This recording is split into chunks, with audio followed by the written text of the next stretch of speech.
கர்த்தருக்கு ஸ்தோத்திரம். இந்த நாள் தேன்துளி நிகழ்ச்சியிலே உங்களை நான் மீண்டும் சந்திப்பதில் அதிக மகிழ்ச்சி அடைகிறேன். இந்த நாளில் கூட அப்போஸ்தலனாகிய பவுல் கொரிந்தியருக்கு எழுதின நிருபத்தில் முதல் நிருபத்தில் 13வது அதிகாரத்தில் அன்பை குறித்ததான ஒரு பெரிய விளக்கத்தை கொடுத்திருக்கிறாரு.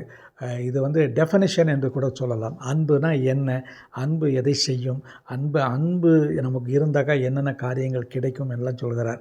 இந்த நேரத்தில் மிக அந்த 13 வசனங்களையும் நம்ம மனப்பாடமாக அறிந்து வைத்திருப்போம் என்று சொன்னால் நமக்கு அது மிக ஆசீர்வாதமாக இருக்கும். மிக சொல்கிறார், எனக்கு என்னென்ன வரங்கள் இருந்தாலும் அந்த 13வது அதிகாரத்தை நீங்கள் இந்த நாளிலே படித்து பாருங்கள். எனக்கு எப்படிப்பட்டதான வரங்கள், தீர்க்க தரிசன வரங்கள், வசனம் சொல்கிறது, நான் மனுஷர் பாஷைகளிலும் தூதர் பாஷைகளில் பேசினாலும் அன்பு எனக்கு இராவிட்டால் நான் சத்தமிடுகிற வெண்கலம் போலவும் ஓசையிடுகிற கைத்தாளம் போலவும் இருப்பான்னு சொல்கிறார்.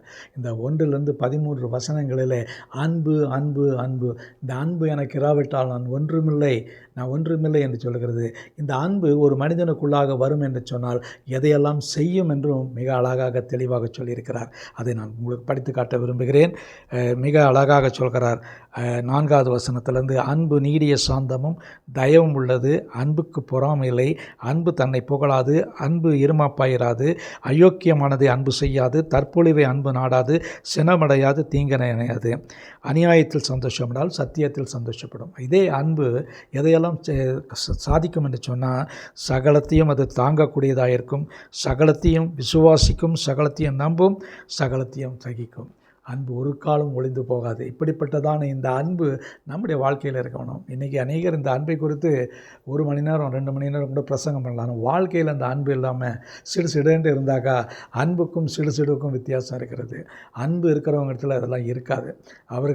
அன்பு அவர்கள் முகத்திலேயே காணும். மகிழ்ச்சி, சந்தோஷம் எல்லாம் வரும்.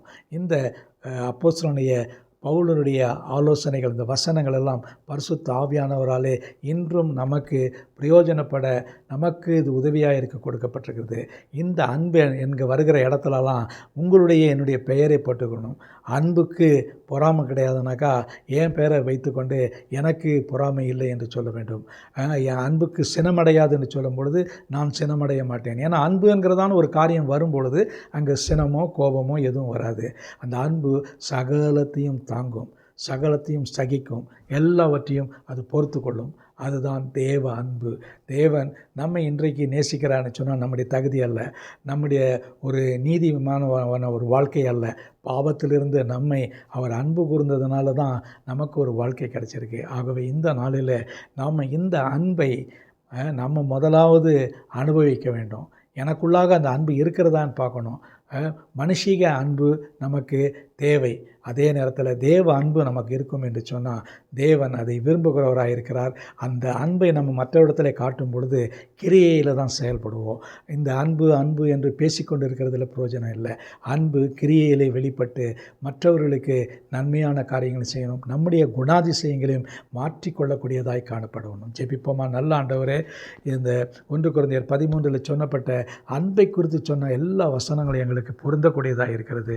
இதை நாங்கள் எங்களுடைய வாழ்க்கையில் அனுதின வாழ்க்கையில் அப்பியாசிக்க எங்களுக்கு உதவி செய்யுங்க.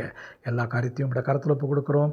இந்த அன்பை நாங்கள் எங்களுடைய கையில் எடுத்து எங்களுக்கென்று பிரயோகிக்க, ஒரு இண்டிவிஜுவலாக தனிப்பட்ட ரீதியில் அதை நாங்கள் அனுபவிக்க எங்களுக்கு உதவி செய்யுங்க. மீட்பர் இயேசுவின் நாமத்தில் ஜெபிக்கிறேன் நல்ல பிதாவே. ஆமேன், ஆமேன். கர்த்தர் உங்களை ஆசீர்வதிப்பாராக. இந்த அன்பு உங்களிலே நிலைத்திருக்கட்டும். ஆமேன்.